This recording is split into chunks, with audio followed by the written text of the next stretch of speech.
Hello everybody, Ben Rogers here, the Raptors Digest, breaking down some Toronto Raptors news, and we had some more Woj bombs go off last night in regards to Kyle Lowry, so I'm breaking them down as we enter the day of free agency. Everything's going down tonight, so, well, everything has the potential to be going down tonight, assuming, no tampering. Maybe it'll take a longer time, but around that 6 p.m. Eastern mark, the Raptors, Riker and I will be going live to really try and catch the news as it happens, because that's the sort of best thing to do. And we broke down an entire NBA Toronto Raptors free agency preview last night, going live. So if you want to check out that hour-long video, really cool. If you want to check out the NBA side, you can go over to Courtside Digest. But the Toronto Raptors, there's more Woj bombs, as I said. I'll keep playing this segment while we can, but I'll throw the first one on the screen here. And as we knew, the Miami Heat, they've positioned themselves as being front runners for Kyle Lowry and the Toronto Raptors. So this is already information that we already knew about, but he kind of dove more into depth about it in a following tweet, talking about how Precious Achiuwa and Goran Dragic will really be that initial trade offer. Now, we don't know how negotiated this may have been, but we talked about on that long live stream podcast that Goran Dragic, he's getting paid $19 million per year, and they picked up that option in order to facilitate this sign and trade. And Precious Achiuwa, a 6'9" center, or power forward center, is likely to be a piece going back, and Woj is just validating that right now. And those are the two main Woj bombs, and he posted an article, which I'm not posting the entire thing on the screen here now, but that gave some more insight about how this potential sign and trade could work, because we were running off some information from Josh Lewinberg, who mentioned how the Heat might have to throw in some extra assets if we're going to be eating up our cap space to bring in a Goran Dragic, or the Raptors might have to buy him out, find other potential suitors. And Woj went on to say that there are potential suitors. The Goran Dragic market, even at this one-year deal, is not a wasteland, despite the fact he's completely overpaid for one season, just because he is an expiring contract. A lot of teams need point guards, and people are going to miss out on the Kyle Lowrys of the world. So, the Pelicans, the Mavericks, they're looking for top-tier point guards, and if Lowry goes to the Heat, Dinwiddie, we're not sure where he's going to go. We've talked about him going to the Pelicans a lot on here in Courtside Digest, but they could potentially covet Goran Dragic, and Woj went on to directly say that. And we'll first talk about the Dallas Mavericks, because if the Raptors do acquire Goran Dragic in a trade, then I don't think it's really the move to keep him around on this Toronto Raptors squad, because again, we have Fred VanVleet, we have Gary Trent Jr., who we're going to re-sign, and then Malachi Flynn is looking swole. I don't know if people have seen the highlight reels of him recently, but this man is looking juiced, playing in these pickup games, looking like Kyle Lowry-esque in terms of thickness. So we don't really need another small guard, especially we drafted Scotty Barnes. We don't know positions he's going to play. Delano Banton, David Johnson, our second-round picks.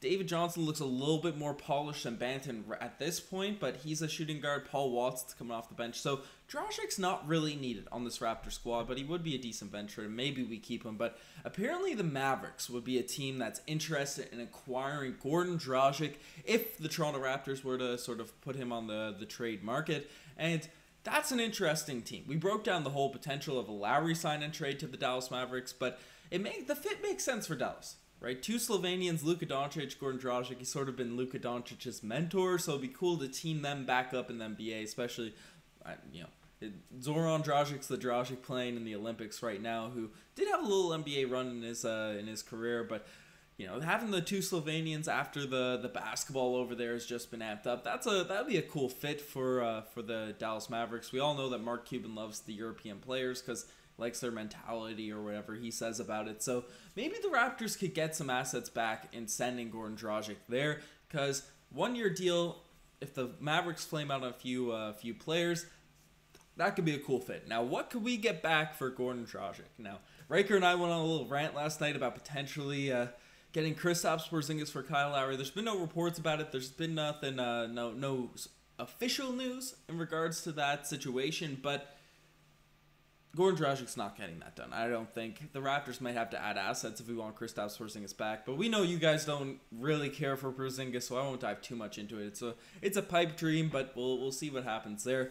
People are maybe talking about Dwight Powell, who could be a potential fit, because the reports are coming out that it's almost a sure thing. Boban Marjanovic is going to go back to the Mavericks. They just re-signed Willie Cauley-Steiner. They picked up his option for $4 million, and they just brought in Moses Brown from the Boston Celtics, who had a really breakout season for the Oklahoma City Thunder last year. So maybe he was even a rookie, but he shocked the world last year with his performance on the Oklahoma City Thunder. So that's 3 centers on that squad. Maybe a few of them are expendable, and the Toronto Raptors have no centers on their squad right now. Rip our guy Aaron Baines, but that's something we gotta take a look at. They do have an abundance of centers, whether he even is Cauley-Stein, Boban, or Powell, maybe even a Moses Brown if he gets dealt again this offseason. I would like any of those guys coming back for Goran Dragic as a potential backup big man if we can't acquire the Jared Allens or any of these players, or even just getting off that contract, that salary from Goran Dragic.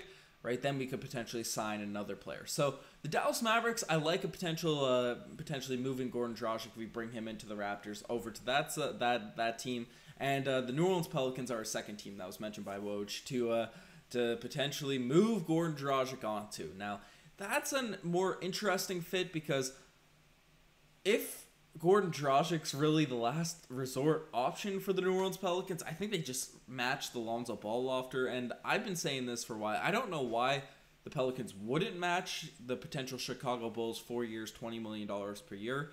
I know he's not the greatest scorer. I know the Pelicans have underachieved, but I think that's more so due to the fact that they brought in veterans that just don't make sense to play around Zion Williamson, while Lonzo Ball is a perfect point guard for Zion Williamson, Brandon Ingram. When you have those guys on your team, you need different veterans. And maybe Dragic could be a good veteran for that squad, but you're bringing him in at a high price.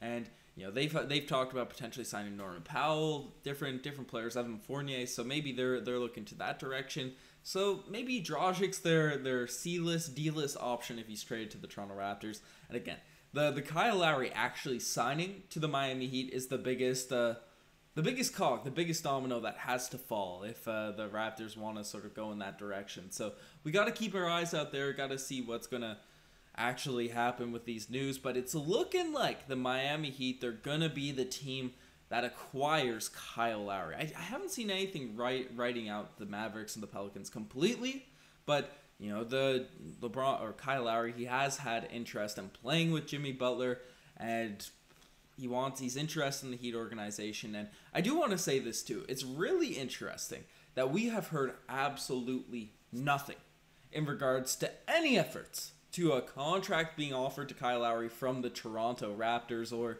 any interest in this team bringing him back. It's all been potential sign-in trades, and I get it. We've broken it down on videos why it makes sense that the Raptors would want to move on from Lowry in terms of contract situation, positional fit, all of these sorts of things. But you'd think a report would come out, though the Raptors would be willing to bring Kyle Lowry back on a $15 million contract, or maybe we just don't want to insult the Raptors' growth. We understand he's probably better off elsewhere and being an older veteran, but the Toronto Raptors are trying to compete next season, so just thinking about it last night, it surprised me that there's been no reports, no effort about the Toronto Raptors even thinking about re-signing Lowry. So those are the major updates that we've heard in regards to this team. Precious Achiuwa, for people that don't know who he is, he's a hustle man center who we've compared to Gillespie on this podcast. People might, he has more upside. He was a first round pick of lottery, or just outside the lottery pick for the Miami Heat a couple seasons back. So he's had maybe even last season. I gotta get my facts straight. It's early in the morning. I'm recording this before work, but he's a hustle guy. I don't know if he'll be a rotation player. Maybe he could be a solid backup center for this squad if we keep Kem Birch or any of these guys, but it's looking like we're gonna get him in a sign and trade. And looking at the Heat's Reddit, Twitter, what they're thinking on their side of things, Heat's reporters, they don't really want to give up any extra assets, while Lewinberg and Woj have mentioned, there might be things added to this deal for coming the Toronto Raptors' way. Potentially a first-round pick, potentially a Tyler Hero. I know Raptors fans are interested in. And the Miami Heat maybe have talked about KZ Okpala, and we did a video breaking down Precious Achiuwa and KZ Okpala in a sign-and-trade return for the Toronto Raptors, and Okpala has really done not much in this NBA. He had a tremendous preseason for the Miami Heat. If you go back, you can watch highlights of him absolutely cooking the Toronto Raptors in a couple preseason games, so maybe the Raptors are high on him there, but that's looking like the young assets the Raptors will be able to get in return in this Kyle Lowry trade. I don't know if we want to get our hopes up for Tyler Hero, just looking at everything now. But as I mentioned in that long, hour-long video, Tyler Hero was untouchable, really, at the trade deadline. Now the Heat are hesitant to put him in a trade. Now, they want to use him maybe or other pieces for other percentage sign trades, bringing in our guy DeMar DeRozan. Got his picture up behind me. So I think Hero probably is out of the question, but maybe a Duncan Robinson if you could get really weird with it, if the Raptors are looking for some three-point shooting off the bench. Those are all things that we're going to have to keep an eye out for over the course of today. And subscribe to Raptors Digest if you want the latest Toronto Raptors news. I'll be here to cover it this evening, and hopefully any breaks I can get during work throughout the day, but I'm sure the news is going to be coming hot and heavy. So you guys are the best for making this far. Subscribe to Raptors Digest, as I mentioned. Check out the Instagram, the TikTok, all that cool stuff. And yeah, lots of fun things coming. We're going live tonight, and then we'll probably get some lives going on Courtside Digest as well. So yeah, what do you guys think of this trade? Let me know in the comment section below. I'm rambling my outro, but you're the best. I'm signing off. Cheers.